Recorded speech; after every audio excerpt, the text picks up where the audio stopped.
Self-discipline is the center of all material success.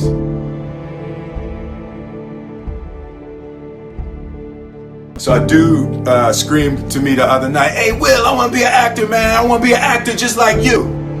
People say stuff to me like that. I'm like, "Yeah, man, you know, you do it." Give them an encouraging word. But I was just sitting here thinking, and it dawned on me, 99% of people that say stuff like that are not willing to do what it takes to make their dreams come true. The Marines have a saying, everybody wants to go to heaven, but nobody wants to die.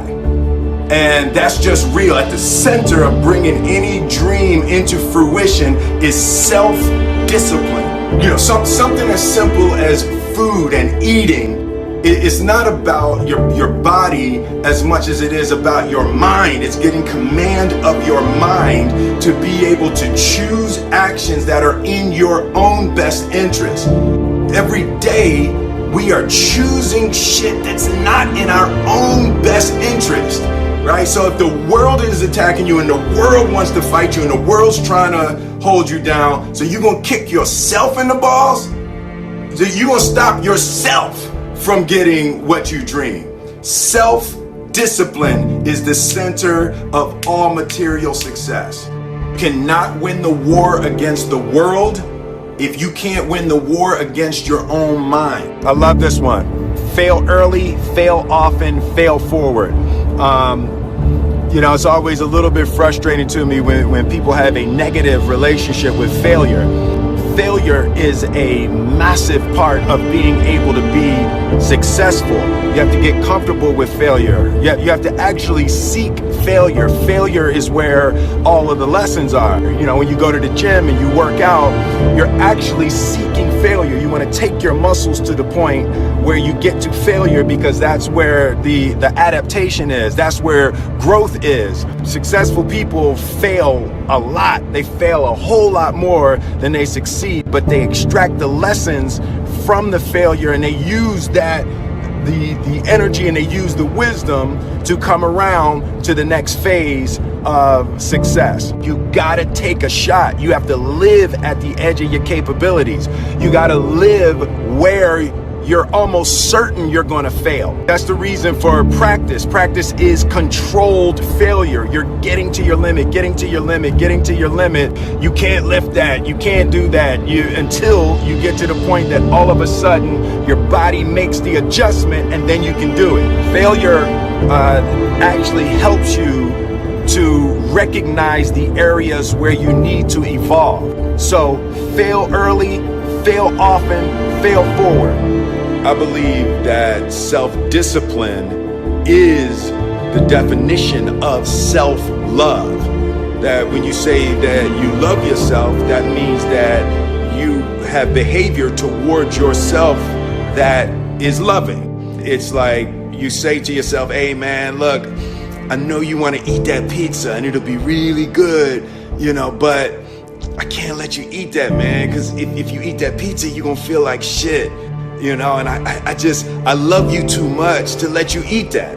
And I think the word discipline has kind of gotten a bad name. We think about it in terms of punishment. I'm not talking about discipline in that way. I'm talking about discipline in the sense that you forego immediate pleasure for the exchange of long-term self-respect. Self-love is, hey, look, I know you got a test on Monday, you know, and I know you really want to go out with your friends. It's Saturday night, you want to go out, but if you fail that test, you're not going to feel good about yourself. You know, I love you too much to let you go out tonight. Self-discipline is self-love. If you want to be happy, you have to love yourself, which means you have to discipline your behavior.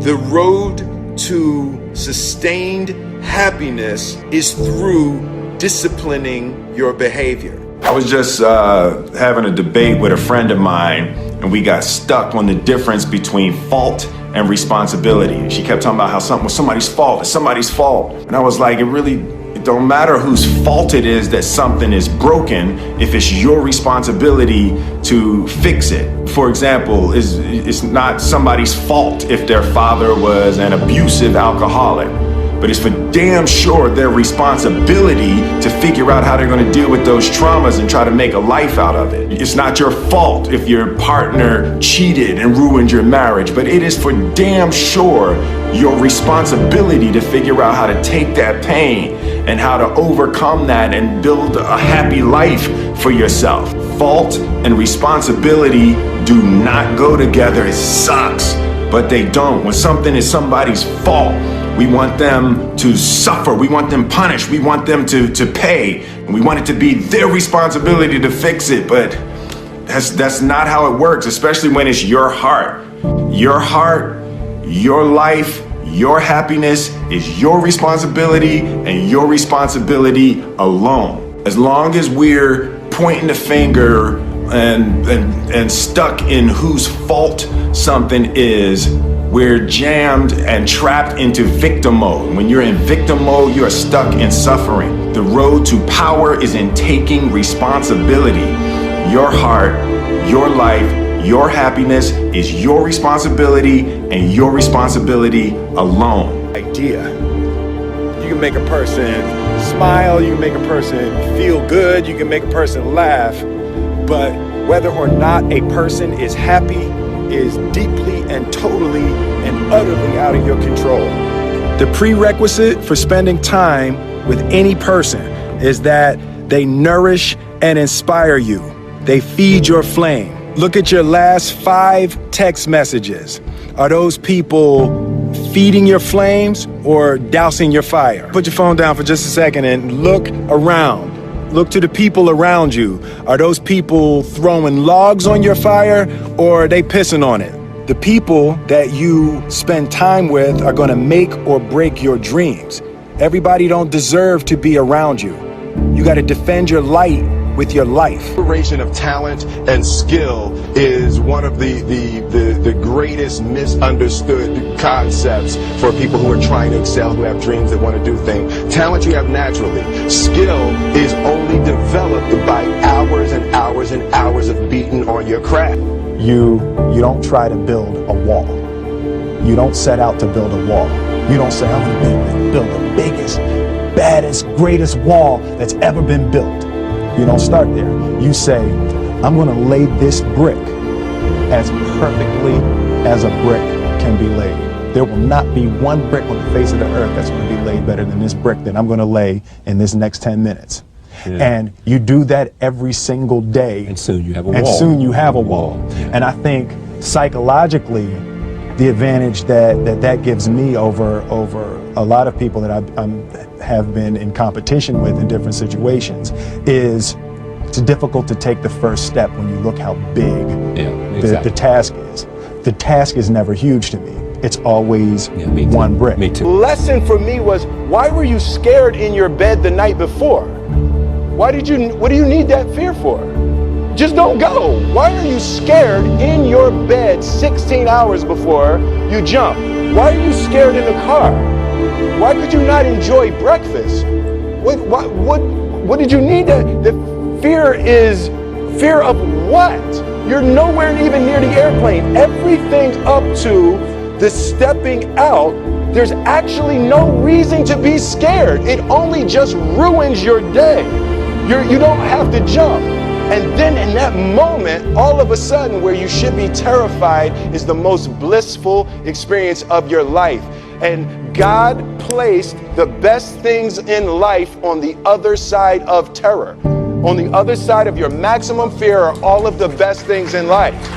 I've never really viewed myself as particularly talented. Where I excel is ridiculous, sickening work ethic. You know, while the other guy's sleeping, I'm working. While the other guy's eating, I'm working. Self-discipline is the center of all material success.